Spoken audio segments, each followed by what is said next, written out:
प्रचेताओं के जन्म की कथा राजा प्राचीन बरही से जुड़ी हुई है, जो स्वयं राजा पृथु महाराज के वंशज थे। प्राचीन बरही एक धर्मपरायण और यज्ञों में अत्यधिक विश्वास रखने वाले राजा थे। वे सदा यज्ञ और कर्मकांडों में लगे रहते थे, लेकिन उनके मन में सृष्टि की वृद्धि और संतानों के माध्यम से लोक विस्तार की भी इच्छा थी। उनकी पत्नी का नाम शतद्रुति था, जो अत्यंत पतिव्रता और गुणों से युक्त थीं। इन्हीं के गर्भ से 10 पुत्रों का जन्म हुआ, जिन्हें सामूहिक रूप से प्रचेतास कहा गया। प्रचेताओं का जन्म साधारण नहीं था, बल्कि यह एक दिव्य उद्देश्य से हुआ था। उनके पिता ने उन्हें आदेश दिया कि वे भगवान की आराधना करें और तपस्या के द्वारा सृष्टि विस्तार के योग्य बने। पिता के आदेश को शिरोधार्य करके सभी 10 भाई पश्चिम दिशा की ओर गए और समुद्र के भीतर जाकर हजारों वर्षों तक कठोर तपस्या करने लगे। यह तपस्या उन्होंने भगवान विष्णु को प्रसन्न करने के लिए की थी। इस दौरान उन्होंने भगवान की स्तुति में रुद्र गीत का जप किया, जो उन्हें भगवान शिव से प्राप्त हुआ था।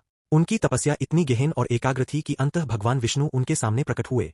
भगवान ने उनके तप से प्रसन्न होकर उन्हें वरदान दिया कि वे सृष्टि विस्तार के महान कार्य को सफलतापूर्वक पूर्ण करेंगे और उन्हें एक श्रेष्ठ पत्नी प्राप्त होगी, जिससे उत्तम संतानों का जन्म होगा। भगवान के आशीर्वाद के बाद प्रचेतास समुद्र से बाहर आए। जब वे बाहर आए तो उन्होंने देखा कि पृथ्वी पर पेड़ पौधों का अत्यधिक विस्तार हो गया है, जिससे मानव जीवन और अन्य जीवों के लिए स्थान कम हो गया है।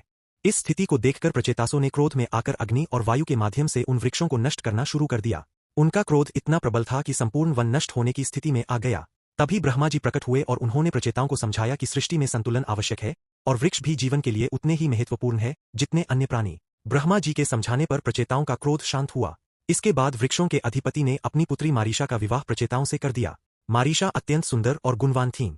उनसे प्रचेताओं को एक महान पुत्र की प्राप्ति हुई, जिसका नाम दक्ष प्रजापति रखा गया। दक्ष प्रजापति आगे चलकर सृष्टि विस्तार में महत्वपूर्ण भूमिका निभाते हैं। इस प्रकार प्रचेताओं की कथा हमें यह सिखाती है कि जीवन में कर्तव्य और भक्ति दोनों का संतुलन आवश्यक है।